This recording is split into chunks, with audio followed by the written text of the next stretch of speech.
Honours হুয়ার sub brand. তো হুয়ার আজকের ফোনে রিভিউ করতে চলছি। তো চলুন দেখে নেওয়া যাক যে এই হুয়াই ফোনে কি আসলে গুগলের সাপোর্ট থাকছে, মানে হনারের ফোনে কি গুগলের সাপোর্ট থাকছে এবং এই ফোনটা কি আপনার নেওয়া ঠিক হবে। মানে এই যে হনার, সরি আগের নামটাই বলেনি না, যে নামটা ফোনটার নামটা হচ্ছে হনার X9a। এই ফোনটা রিভিউ করতেছি, আপনাদের ডিটেলস রিভিউ। এই ফোনটা বাংলাদেশ মার্কেটে অফিসিয়ালি লঞ্চ করা হবে এবং যার প্রাইসটা থাকছে মানে আন্ডার মিড বাজেট। তো মিড বাজেট কিন্তু কত টাকা প্রাইস সেটা একটু টুইস্টে রেখে পরে বলবো। তো অবশ্যই চলুন দেখে নেওয়া যাক যে এই মিড বাজেট সেগমেন্টের এই হনার হনার X9a, এমন নাম, ক্রিটিক্যাল নাম, উচ্চারণ করতে গেলে দাঁতটা ভেঙে যাওয়ার চায়।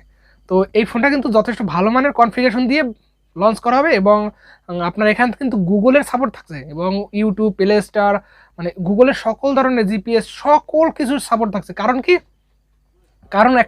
কারণটা হচ্ছে গিয়ে, কারণ হুয়াই ব্র্যান্ড হয়েছে গুগলের তরফ থেকে, গুগলের সাপোর্ট পাবে না, হুয়াই পাবে না।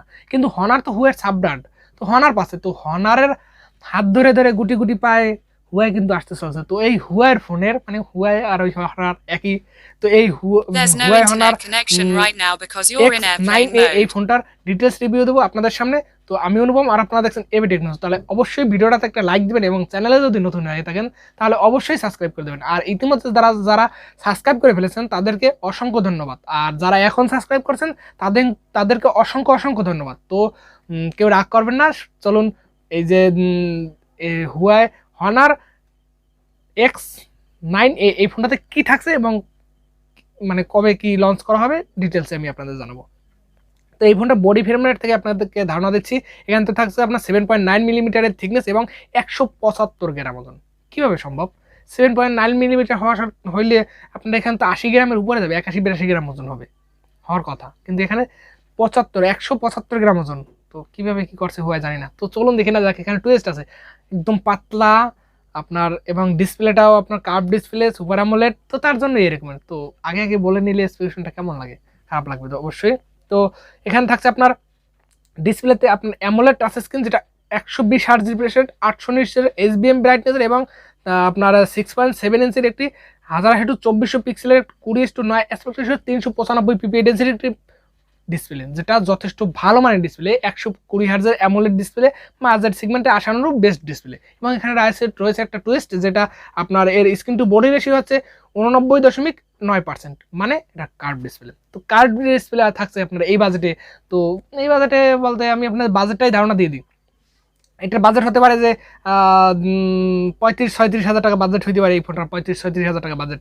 তো 35 থেকে 36 হাজার টাকা বাজেট সেগমেন্টে আপনার কার্ভ ডিসপ্লে, এখানে কিন্তু রিয়েলমি 10 প্রো প্লাস তার সাথে কম্পিটিশন দেবে, হুবহু হাড্ডাহাড্ডি কম্পিটিশন দেবে।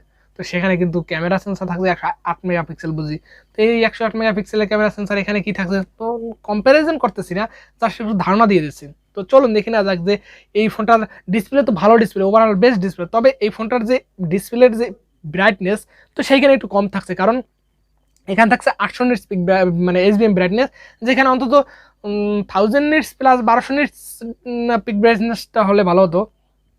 কারণ এখানে আউটডোর ভিজিবিলিটিতে বেটার, মানে বেশি সানলাইট এরিয়াতে যদি আপনার যান তখন কিন্তু আপনার একটু মানে ব্রাইটনেস কমতি মনে হবে। এছাড়া কিন্তু সকল জায়গায় বেস্ট পারফরমেন্স দিতে পারছে। এখানে মাল্টিমিডিয়া কনজাংশনের ক্ষেত্রে বেস্ট ডিসপ্লে, কারণ বেজেল তো নাই এখানে। তো ওভারঅল ডিসপ্লে কিন্তু বেস্ট, সেরা ডিসপ্লে, বাজেটের সেরা ডিসপ্লে আমি আপনাদের বলবো। এবং এখানে থাকছে আপনার এখনটা পারফরমেন্সে যেটা অ্যান্ড্রয়েড 12 এবং মিউজিক UI 6.1 এর সাপোর্ট থাকছে। তো মিউজিক UI যথেষ্ট কাস্টমাইজেশন একটি UI, যেখানে বাগ ভাল্লুকের কোনো দেখা পাবেন না, একদম কাস্টমাইজেশন আপনি নিজের মতন করে নিতে পারবেন, সেরকমের অপশন আছে। আর এই মিউজিক UIতে নানান ধরনের ফিচার্সের অ্যাভেলেবেল আছে।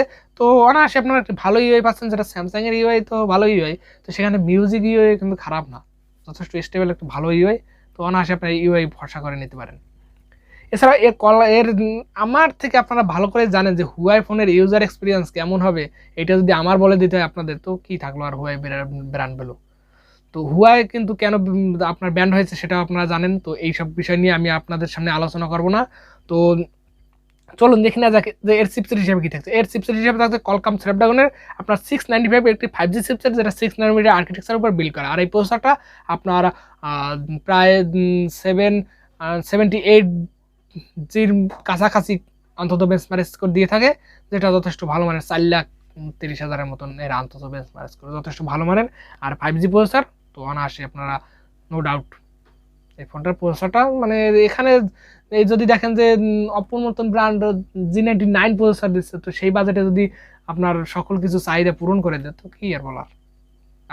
আমি এখানে হুয়াই বা হনারকে আমি কিছু বলতে পারবো না। তো এখানে থাকছে জিপিইউ হিসেবে থাকছে আপনার Adreno 619, যেটা যথেষ্ট ভালো জিপিইউ। আর এখানে গ্রাফিক আপনারা ভালো মানের গেমগুলো ভালোভাবে খেলতে পারবেন, পাবজি, ফ্রি ফায়ার, অ্যাশ সকল গেম খেলতে পারবেন। তবে ফ্রি ফায়ারটা হাই গ্রাফিক্সে এবং পাবজি এইসব গেমগুলো 60 FPS রান করতে পারবেন, ভালোভাবে স্মুথলি চালাতে পারবেন। এছাড়া এটা কিন্তু গেমিং ফোন নয়, ওভারঅল এক্সপিরিয়েন্সের জন্য বেস্ট ফোন, ওভারঅল মানে কনফিগারেশনের লুকিংয়ের জন্য বেস্ট ফোন, তার জন্য গেমিংকে অত প্রায়োরিটি দেওয়া না এই ফোনটা। তো এখানে থাকছে না কোনো ধরনের আপনার স্টোরেজের সাপোর্টেড, মানে ইন্টারনাল এসডি কার্ডের সাপোর্টেড। এখানে থাকছে আপনার 8GB র্যাম এবং 256GB রোম। তো এখানে হায়ার মানে বেস্ট ভেরিয়েন্টই এত বা হায়ার ভেরিয়েন্টই এত, যেখানে আপনার মেমোরি কার্ডের ভরার কোনো প্রশ্নই ওঠে না। তো এখানে 8GBর সাথে ভার্চুয়াল র্যাম পাচ্ছেন 8GB, 16GB RAM, 16256, best combination.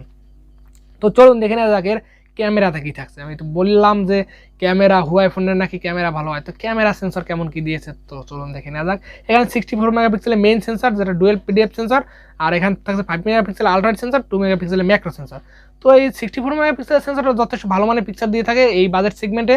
আপনার সব মানে অ্যাভারেজ কোয়ালিটির ফটো দিয়ে থাকবে এই বাজেটে। আর 5টা ফোনের মতন হুবহু পিকচার আপনাকে এখান থেকে দিয়ে দেবে। আর এখানে 5 মেগাপিক্সেল আলট্রাওয়াইড সেন্সর, যেটা অতটাও কাজের সেন্সর না, মানে ডিটেলসের ঘাটতি পেয়ে যাবেন এখানে আপনারা টুকটাক, এটা মানিয়ে নিতে হবে।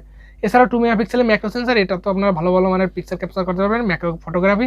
এছাড়াও এখানে সেকেন্ডারিতে থাকছে 16 মেগাপিক্সেল সেন্সর, যেটা থেকে যথেষ্ট ভালো মানের সেলফি আপনারা এখান থেকে পেয়ে যাবেন, যেগুলো সোশ্যাল মিডিয়ায় যদি আপলোড করেন আপনারা সেক্ষেত্রেও ভালো মানের পিকচার এখান থেকে আপনারা পেয়ে যাবেন। তো ওভারঅল ক্যামেরার জন্য ওভারঅল মানে বাজেট সেগমেন্টে মোটামুটি ভালোই বলবো, আপনাদের জন্য বেস্ট বলবো এই বাজেটে।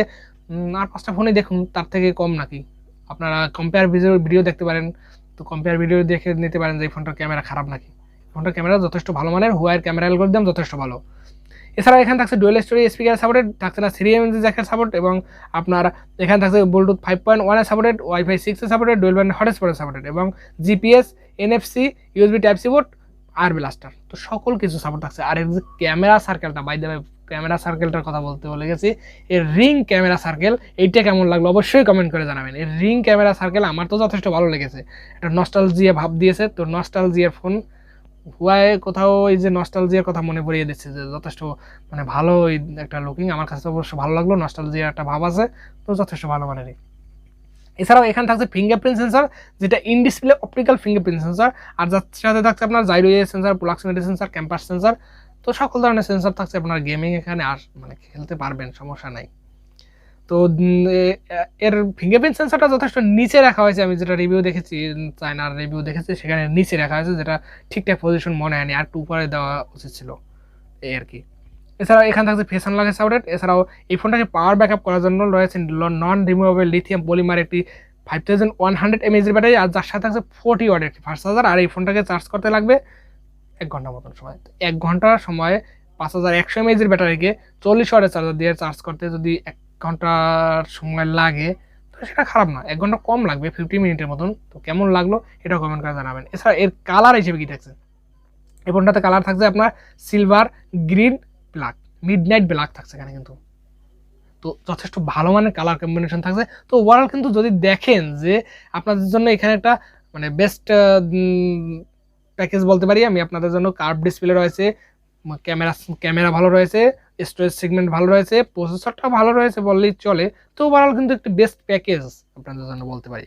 হুয়ার ফোন যদি আপনার পছন্দ থাকে তো অবশ্যই এই ফোনটা আপনি নিতে পারেন অনায়াসে, কারণ এখানে আপনার প্লে স্টোরের সাপোর্ট পাচ্ছেন।